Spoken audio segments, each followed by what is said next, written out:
सो gas 2840 BSE limited आज resilience और strength show कर रहा है अपने रिस्ट्रिक्शन के ऊपर। क्या एक बार फिर से वही चीज रिपीट होगी जो आपकी 2470 से लेकर के 2780 तक बनी थी? यहां पर अभी भी थोड़ा हमको वेट करना पड़ेगा। दो न्यूज है हमारे पास में, दो न्यूज है जिनमें से एक पॉजिटिव है और उसको आप इंटरलिंक कर सकते हो कल जो हमने दो रिपोर्ट डिस्कस करी थी। ठीक है, अगर आपने नहीं देखा है जरूर देखना। आज का जो अपडेट है वो कल के दो अपडेट से आप उसको इंटरलिंक कर सकते हो। सब चीजें समझते हैं। I am NISM certified, subscribe जरूर कर देना। शुरुआत करते हैं आपकी खबरों से जो कि मार्केट से रिलेटेड भी है और BSE से रिलेटेड भी। बेसिकली अगर आप ब्रोकरेज कंपनी के नजरिए से देखोगे तो आपको पता लगेगा कि सेबी क्या चाहता है अब यहां पर इन्वेस्टर्स यानी कि इक्विटी मार्केट में जो नंबर ऑफ इन्वेस्टर है उनको डबल करना चाहता है 3 से 5 सालों के अंदर। अब भैया ये डबल कैसे होता है? ये स्टेटमेंट आया है तुहीन कांता पांडे सेबी की तरफ से।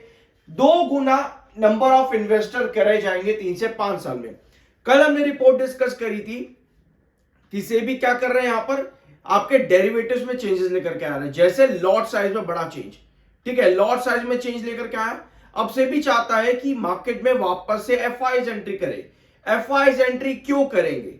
पहला रीजन देखो यहां पर हमारे पास में आता है खबर का। जो कौन सी खबर है? ये खबर आती है यूएसए से। यूएस डाटा या पर आपको यूएस ट्रेड डील या पर यूएस रेट कट, ये तीन चीजें बहुत ज्यादा इंपैक्ट करेंगी इंडियन मार्केट को। ऐसे में ये स्टेटमेंट्स आना कि FIs को वापस बुलाना है इंडियन मार्केट के अंदर, क्या ये इंडिकेशन दे रहा है कि मार्केट अभी जिस कंसोलिडेशन फेज में है, एक बार यहां पर देखो, गिव मी 1 सेकंड, यस ये वाला स्क्रीन, क्या ये इंडिकेशन है कि मार्केट ने पिछले 6 महीनों में जो लंबा कंसोलिडेशन फेज दिखाया और पिछले 1 महीने में जहां मार्केट ब्रेकआउट की तरफ निकला था, ऑल्दो ब्रेकआउट बन नहीं पाया है, कंटिन्यू नहीं किया है ब्रेकआउट, क्या मार्केट दिखा रहा है कि दिसंबर में जो आपके डिसीजंस आने वाले हैं रेट कट या यूएस जॉब डाटा, इसको लेकर के क्या मार्केट यहां पर कंसोलिडेट ही करता देखने को मिलेगा आने वाले 15 से 20 सेशन? भैया इसकी पॉसिबिलिटी बहुत हाई हो जाती है कि मार्केट शायद इसी रिस्ट्रिक्शन जोन पर जो हमने कल के वीडियो में डिस्कस किया था वहीं कंसोलिडेट करता देखने को मिले आने वाले 15-20 सेशन में। क्योंकि आपको कभी भी मार्केट में तेजी तभी मिलेगी जब आपके पास कुछ पॉजिटिव होगा। अदरवाइज क्या करेगा मार्केट? उन पॉजिटिव इंपैक्ट्स और न्यूज का वेट करेगा। जब तक नहीं आता तब तक मार्केट कंसोलिडेट करेगा। अब हमारे पास एक स्टेटमेंट आ गया कि सेबी चाहता है इंडियन मार्केट में डबल इन्वेस्टर आ जाए। इसके साथ में सेबी ने जो है एक प्रपोजल रखा है AMC ब्रोकरेज फीस को कट करने का। ठीक है, AMC ब्रोकरेज फीस को कट करने से आपके म्यूचुअल फंड्स, AMC और ब्रोकरेजेस पर क्या इंपैक्ट पड़ता है? अकॉर्डिंग टू मार्केट एक्सपर्ट्स ये शॉर्ट टर्म में एक नेगेटिव साइन देता है, लेकिन मिड टर्म और लॉन्ग टर्म के अंदर ये एक पॉजिटिव और potentially positive and neutral sign है BSE लिमिटेड के लिए भी, through increased investor participation and growth in its mutual fund platform.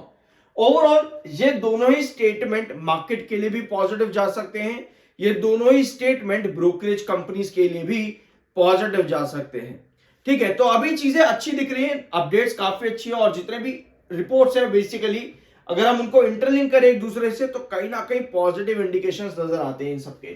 ठीक है, अब इसके साथ में BSE लिमिटेड ने कल 2 रिपोर्ट्स और दिए हैं। रुद्रेश कुंडे, इनको अपॉइंट किया गया chief product policy and strategy और ये इफेक्टिव देखने को मिलेंगे 20 नवंबर से। Apart from this institutional investor meeting भी कंपनी की हुई थी। अगर आप चाहो तो इस कॉल को आप सुन सकते हो जाकर के। ठीक है, सुन लेना अगर आप इन्वेस्टर हो सच में। तो ये सब चीजें ना छोटी छोटी चीजें होती है जो आपके लिए जरूरी रहती है। हम वेट करते हैं रिजल्ट कब आ जाए, लेकिन रिजल्ट के बाद में एक्चुअल ट्रांसक्रिप्ट जो आती है ना, उन रिजल्ट्स की कॉल ऑडियो वगैरह वो बहुत ज्यादा जरूरी होती है, क्योंकि छोटे छोटे पॉइंट्स होते हैं वहां पर कि कंपनी का फ्यूचर प्लान क्या है, कंपनी ग्रोथ बताती है, अपना पोटेंशियल बताती है, नेक्स्ट टारगेट्स कंपनी की क्या है, वो सभी चीजें कंपनी अपनी इन इन्वेस्टर्स मीटिंग में बताती है। तो जरूर ये कॉल अपडेट सुन लेना अगर आपके पास टाइम हो अपने इन्वेस्टमेंट के लिए। बायर कितने इस समय आपके पास? 4,67,000 बायर है एंड 6,99,000 इस समय सेलर है। लेकिन टेक्निकल पॉइंट ऑफ व्यू पे आप बेयरिश हो। 73.5 का एमएफआई, 70.6 का आपका आरएसआई, टेक्निकल्स बेयरिश है और स्टॉक आज आ चुका है 2840 के ऊपर। सब्सक्राइब जरूर कर देना इतना दूर तक अगर आपने वीडियो देख लिया है। I am NISM certified. अब आते हैं आपके चार्ट पे। ये थी आपकी कंडीशन अभी तक 2740, give me 1 second, yes 2740 and 2780 है ये और 2840, ठीक है, हाँ यही है। ये दो लेवल्स हम लंबे टाइम से डिस्कस कर रहे हैं। ये आपके रिस्ट्रिक्शन है। आपको सिर्फ और सिर्फ मई का महीना था जब मई के महीने में आकर के यहां पर ये लेवल्स रिस्ट्रिक्ट हुए थे और वापस से बड़ी गिरावट आ गई थी मई के महीने के अंदर। अब सिमिलर कंडीशन यहां पर भी क्रिएट हो रही है। मई का कल हमने चार्ट डिस्कस किया था और प्रेजेंट कंडीशन के साथ उसको इंटरलिंक किया था, यानी कि रिलेट किया था कि क्या हुआ था मई के महीने में और अब क्या यहां पर हो रहा है। मई के महीने में आपको एक बार भी सस्टेनेबल कैंडल नहीं मिली। एक यहां पर मिली है, एक ये वाली और एक ये वाली। 3 सस्टेनेबल कैंडल अब तक हमको मिल चुके हैं इस रिस्ट्रिक्शन के अंदर। ऑल्दो इस समय शेयर 2840 के ऊपर काम कर रहा है। जितनी स्टेबिलिटी कोई भी स्टॉक अपने रिस्ट्रिक्शन पर क्रिएट कर देता है और आपके पास कॉन्टिन्यूसली सस्टेनेबल कैंडल्स बनती चली जाए, उस कंडीशन पर बन सकता है आपका ब्रेकआउट। और आपको पता है 2840 अगर ब्रेकआउट होता है तो नेक्स्ट पोजीशन अराउंड 2950 समथिंग इसके आसपास आपकी क्रिएट हो रही है BSE लिमिटेड के अंदर। तो आपको यह देखना है कि आपके पास कैंडल का फॉर्मेशन क्या है। अभी तक 3 सस्टेनेबल कैंडल आ चुके हैं इस रिस्ट्रिक्शन पे। आपको लगातार स्टेबिलिटी चाहिए इस रिस्ट्रिक्शन के अंदर ताकि मार्केट में कुछ भी पॉजिटिव एलिमेंट आए, आपको BSE में नेक्स्ट टारगेट देखने को मिल जाए। तो ये इस समय कंडीशन हमें ना इस रिस्ट्रिक्शन पे बिल्कुल भी इस तरह ही कैंडल नहीं चाहिए और वो भी कॉन्जिक्यूटिव कैंडल, क्योंकि आपका जो नेक्स्ट बेस है 2620 ये आपका मिड बेस है और 2520 ये आपका क्रूशियल बेस है। पुराने रिस्ट्रिक्शन जब आप ऊपर से नीचे गिरते हो आपके बेसिस होते हैं। अभी के लिए सस्टेनेबिलिटी बनी हुई है और यही सस्टेनेबिलिटी में हमको आगे जाकर के ग्रोथ मिल सकती है।